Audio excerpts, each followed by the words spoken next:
Alan, it's MFN 9, and I've said it yesterday. It seems just like yesterday when Matrix Fight Night started, and you being the main man behind everything that happens at MFN. It's both an achievement for mixed martial arts in India, Right. the MMA community, and for people like myself and the GAMF and the IMA team, those who work to ensure that the sport stays safe and at the same time grows Right. with the promotion of Matrix Fight Night. And what I've made for myself as a habit these last 3 MFNs is to kind of ignore.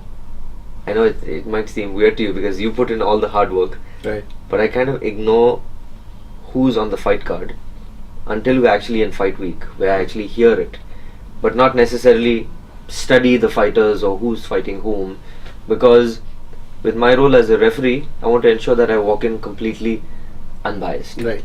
so that I just see two fighters rather than knowing their specialties or leaning in any way towards one fighter because I Okay. know or don't know them. True.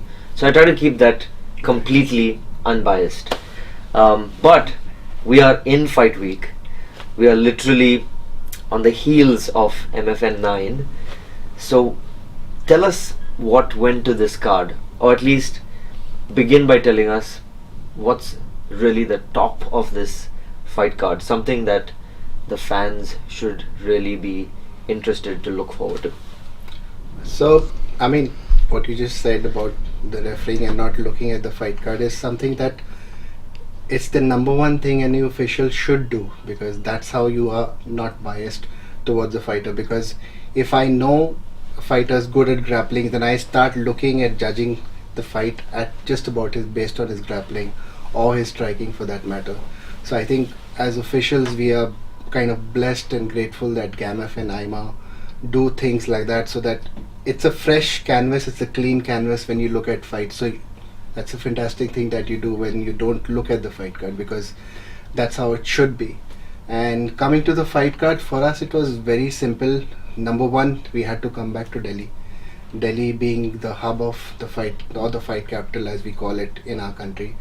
And apart from just being the fight capital, there's a lot of talent which is not tapped in this area, North India being the bigger region.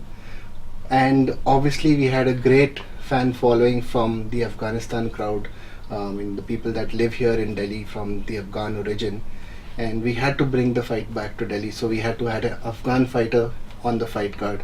Then we had a lot of questions why there were no female fighters for this fight card, so we had added not just one, we added 2 female bouts for this one. And then the fights just made themselves to come back to Delhi, and that's the fight card all about. We've got 10 great bouts with a mix of new, raw, untapped talent and some of the veterans coming back. That's really cool. I like how everything has been brewing up behind the scenes. Right. But my question to you before we talk about the actual fight card of MFN 9 is about 2 fighters that are not on the card. Because I didn't even know this until I was training with one of them Okay. this morning poolside. We don't have Dhruv Right. on this fight card, and we Right. don't have Abdul Badakshi, Right. both that are stars of Matrix Fight Night. Right. What's going on with both of them? I think it's important to safeguard a fighter's career as a promotion. That's how we think at MFN.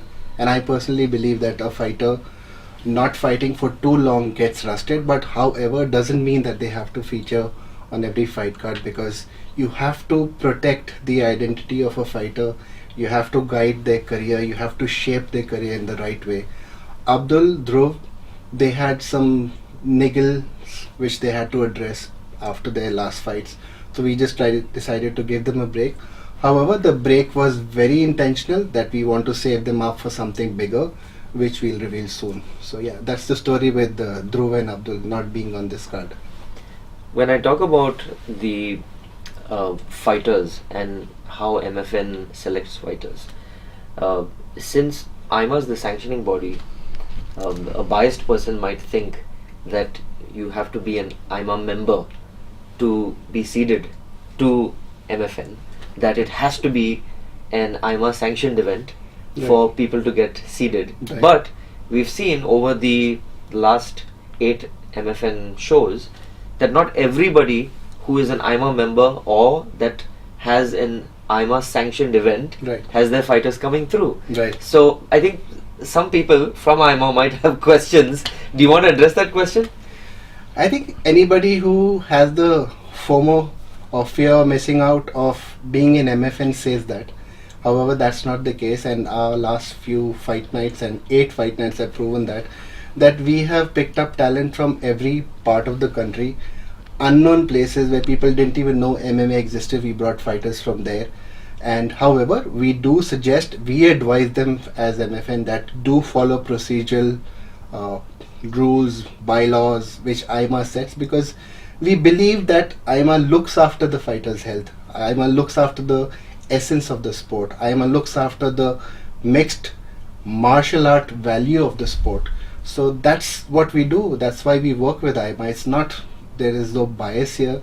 We have picked fighters from every corner of the country, every known and unknown gym. And yes, their performance defines them whether they stay here or they don't stay here. Simple as that.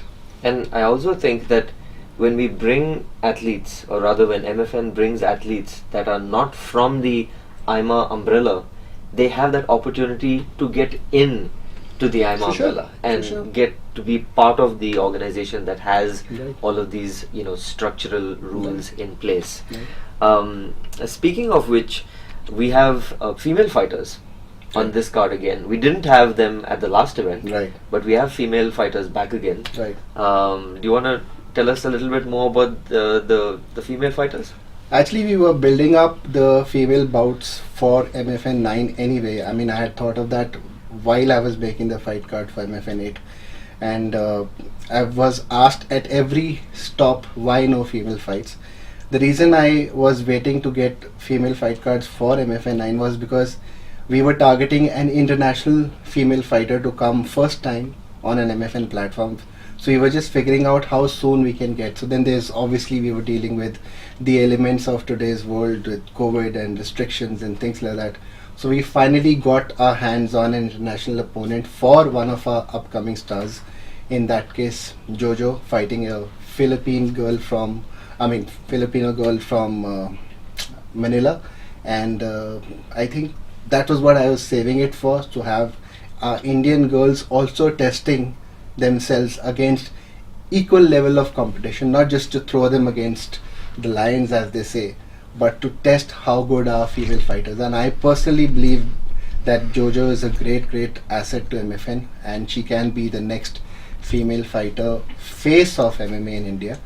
And then Pooja has been a veteran in the sport. She's fought all across the world as of now, and we had to bring her back because of her performance. She also lagged behind because she had an injury issue, otherwise she would have featured in the previous show. So these are the reasons basically why certain fighters don't feature on a certain fight card. The world sees that we are not giving people opportunities, but there's a fight that we are fighting as a promotion to look after those fighters, because they are not well, they are fighting through injuries, because this is real. The sport is real, the injuries are real.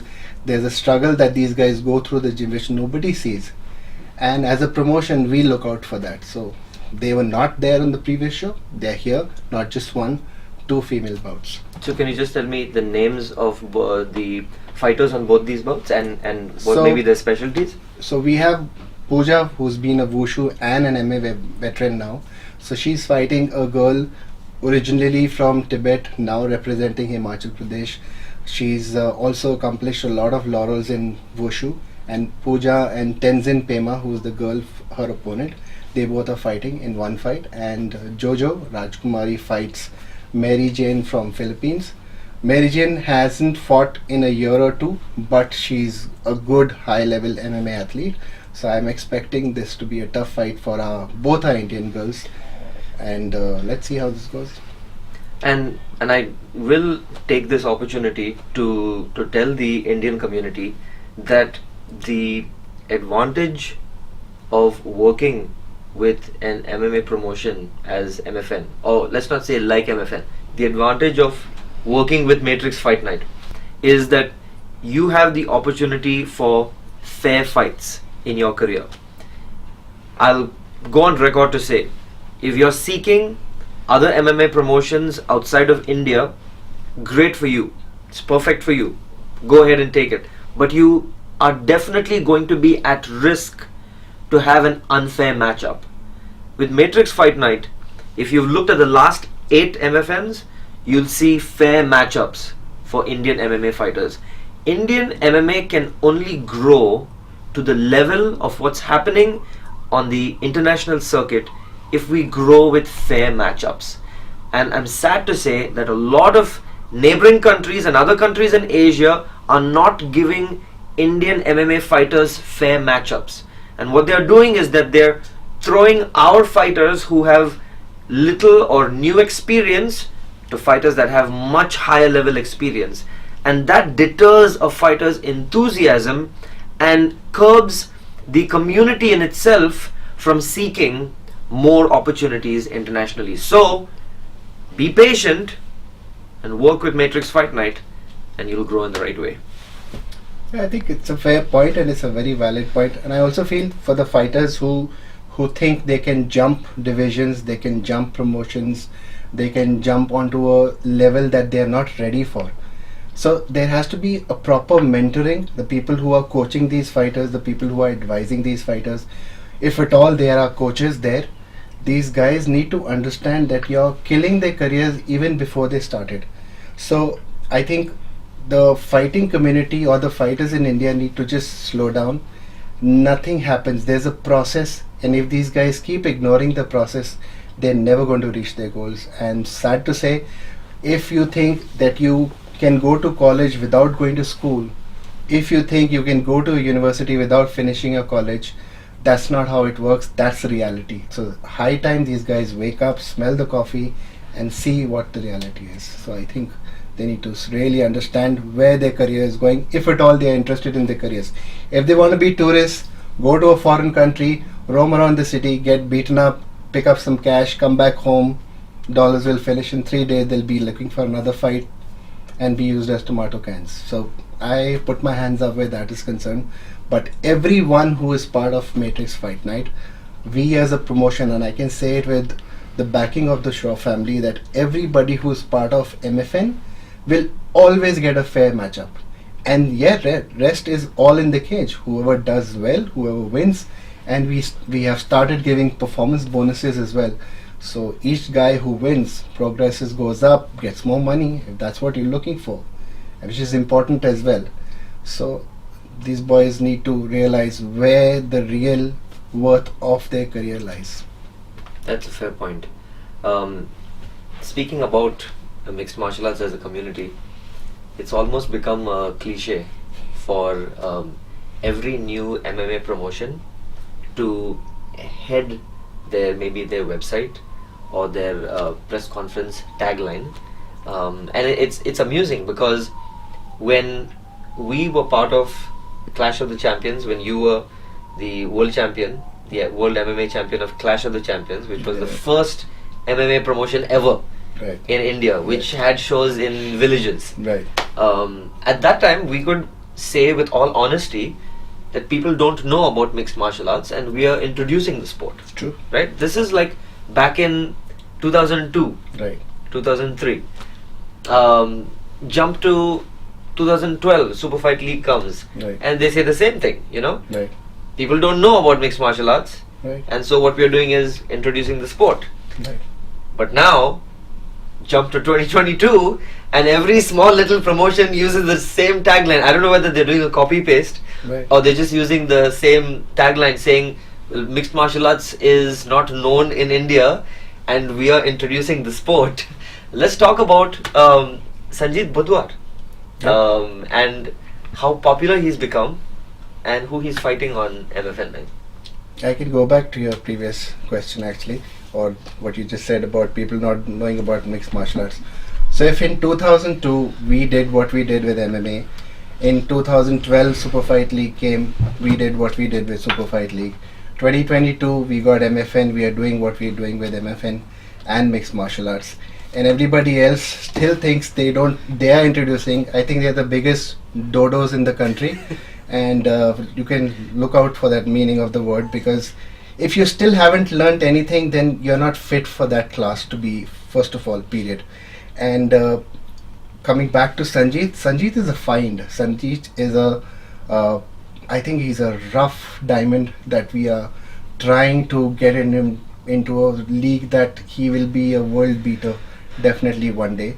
And that is precisely the reason that he's here as a main event for MFN 9, fighting against a foreign opponent.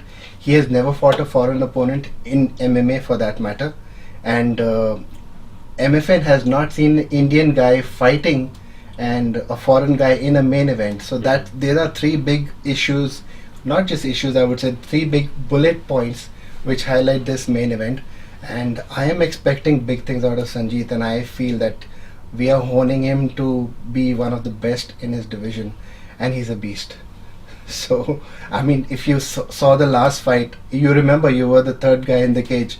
I literally saw him grunting and walking towards Dhruv with his hands down, and he wasn't afraid of what is going to happen. He was just, so he's a beast, and I'm hoping for great things for him. Yeah.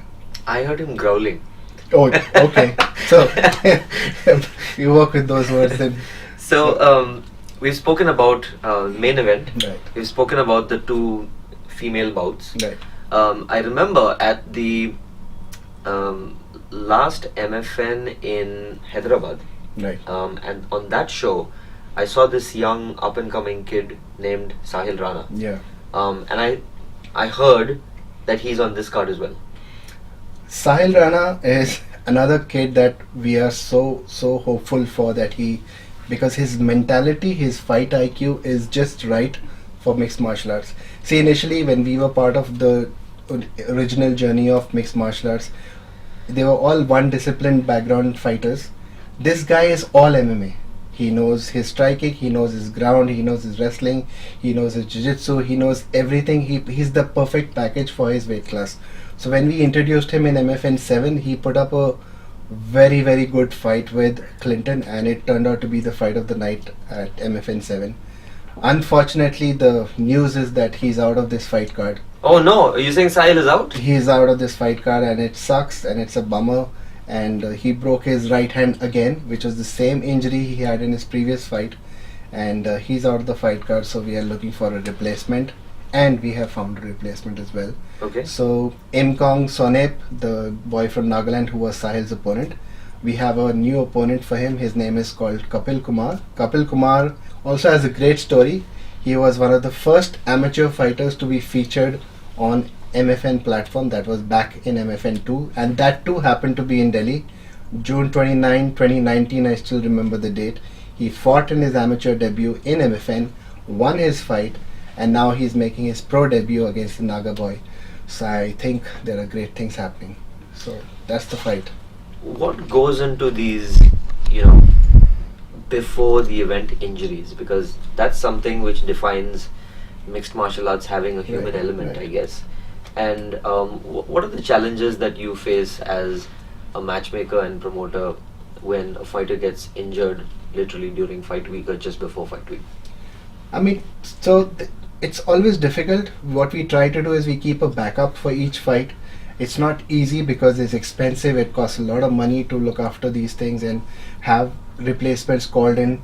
But then as a promotion, if you're working at such a big level, you are supposed to provide a replacement fighter. You're supposed to keep the show going on, as they say. And when I make the fight card, I'm hoping always that I'm literally praying that none of these fighters get injured. And right up till yesterday, we were like, thank God there's no injury. And then boom, we get Sahil Rana. So we are always expecting things like this to happen, but we are also prepared to keep backups ready. But yeah, it kind of upsets the scale a little bit, but doesn't really stop what we are doing. And I've not said this before, and I'll go on record and say this, that there are a lot of times when these fighters are training in a training camp, we go out of our way, which we are not obligated to. We go out of all of our ways to go and help them during their fight camp also, even though they don't make it to the fight. So that's something that everybody should know, that MFN does look after its fighters. Even though they don't fight, we still look after their training, we still look after their training camps. So I just wanted to put that word out there. At the last MFN in Delhi, we had, is his name Zahur Shah? Right. Zahur Shah fought one of India's elite, Alright. Srikant Shekhar. Right. I was actually in shock because it was hardly the bout had started, and I usually kind of, as a referee, I give the fighters a little space for that first Right. few seconds Right. for them to engage, and then boom, I had to literally make a dash, Right. like 100-meter dash towards them Right. to stop what was happening, because Zahur Shah was pounding on Srikant and Srikant was asleep. Right. Do you have any of them on this card?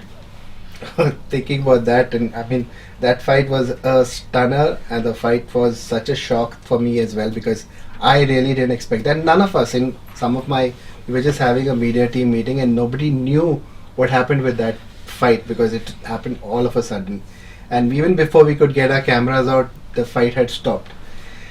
So yes, Zahur is back, and Zahur is back. There's a very interesting story why Zahur is back. He's a fan favorite, obviously, amongst his Afghan fans, which are a huge number in Delhi, and he happens to take a fight upon Seth Rosario. Seth Rosario, this is, you can quote me on this. Seth called me and told me, "Oh, I will fight Zahur, and I will take revenge for my friend." And apparently, Srikant and Seth are training partners, so I don't know where this is going to go, but there's a story there. So Seth is coming to take revenge from Zahur for the loss of Srikant. So let's hope, and we have a great fight happening in this one. I think that's going to be a really interesting matchup. Right. It's something that I'm going to have to watch out and Watch stay out. closer, because Right. we don't know what's going to happen, Right. which way it's going to turn. But since we've covered these 4 bouts, Right. do you have any other specific bouts that you want to talk about on the fight card? I think for me, I'm always excited about the underdogs. And when I say the underdogs, I mean no disrespect. I always like the undercards, because I want to see how they perform on a stage like MFN, which is the biggest in India. When these undercard boys come and perform, it's like a dress rehearsal to be the top of the pro chain. And for me, all the undercard fights we still have, thankfully, we still have 4 undercard fights. So I'm looking forward from the boys who are coming from Nagaland, all 3 of them. Those fights are really exciting. I'm looking forward to those. Obviously, the main card there's a reason it's called a main card. So I'll just say I'm excited for all the fights. That's what it is. Yeah. Do you have anything special for Delhi on this fight card? How many total Delhi boys are going to be and girls, if possible, on So on this I card? think majority of our boys and girls, Pooja is in Delhi, Seth is in Delhi, Srikant is in Delhi, Zahur is in Delhi, and there's a huge northeast population which is here to support the Manipur fighters and the Nagaland fighters. So they have a huge community here as well. So Delhi it is, and the fight capital, like they say. And I think that Delhi is a sporting city as well, the hub of most of the sports and the big stadiums. Right. And MFN being hosted at Siri Fort, I think is going to make a lot of noise and waves, both in the sporting and the entertainment community Right. in Delhi. I'm looking forward to it, and I think we will have to fix a calendar in such a way that every year we bring one show to Delhi, because we cannot ignore this fan base that we have. Delhi has given us a lot of love where the promotion is concerned. The fighters are great from here, and we have a lot of support in every possible way. The city has been great to us. We have great hospitality partners and everything else that's associated with it. IMA has a great team in Delhi and a fantastic hard-working team. So all roads point to Delhi at least once a year for now. So yeah, Delhi it is.